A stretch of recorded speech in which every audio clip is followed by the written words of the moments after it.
J'ai la chance, j'habite à Nyon, je travaille à Nyon, donc je suis près de mon domicile. Mais je pense à mes collègues qui habitent à Lausanne, qui habitent à Genève. Si ça ferme à 19h, ils sont chez eux à 8h30. C'est pas un week-end parce qu'après ils ont que le dimanche. Et du coup, c'est compliqué pour eux donc, et pour elles. Pour moi, cette ouverture supplémentaire à 19h fait que le jeudi, le vendredi, le samedi, je ne vois pas mes enfants. Donc en gros, le mercredi matin jusqu'au soir, je suis avec mes enfants parce que j'ai congé.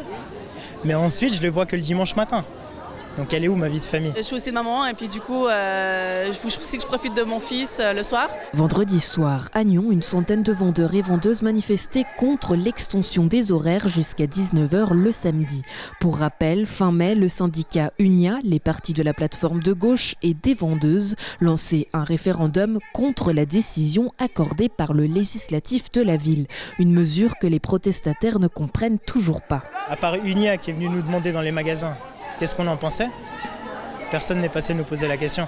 Personne nous a demandé notre avis, si on peut dire comme ça. Pourtant, c'est nous qui sommes les personnes directement concernées par cette situation. J'ai fait tous les petits commerçants de Nyon. Vous avez quelques commerçants qui finissent à 18h, mais tout le reste ferme à 17h. Vous avez juste derrière nous, toutes les enseignes qui sont là ferment à 17h. Dans la rue, ils ferment à 17h. Et là, dans la rue principale, vous avez 3 magasins qui ferment à 18h. Tout le reste ferme à 17h. Plus vous partez loin, plus ça ferme tôt. Il faut absolument que les conditions de travail soient réglées avant de toucher à quelconque modification des horaires. C'est tout simple. Et après, les négociations peuvent durer 1 année, 2 ans. Parfois, ça dure longtemps. Eh bien, on peut éventuellement discuter de bouger les horaires. Aujourd'hui, ce n'est pas équilibré. Aujourd'hui, la campagne qui a commencé, eh bien, on l'a vu avec la SIC. Chacun met ses arguments. Nous avons un argument très simple, c'est le respect du personnel de vente.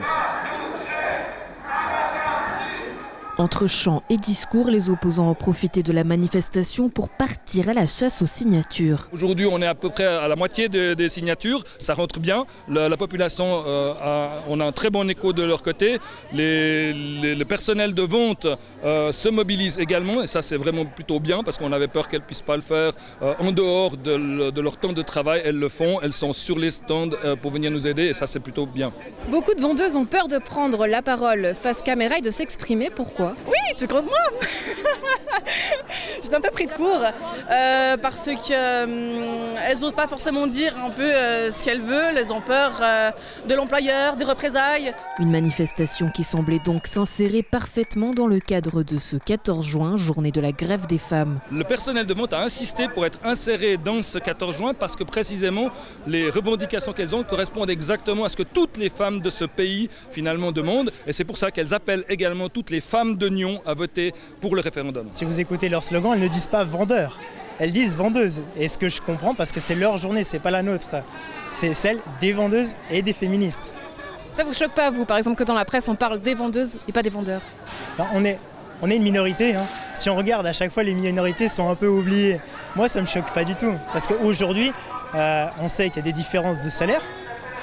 Et elles sont directement concernées par cette situation, contrairement à nous. Malheureusement, disons-le, on est des hommes et puis on a malheureusement des meilleurs salaires. Enfin, contrairement à elles. Comme quoi, le chemin pour parvenir à l'égalité est encore long.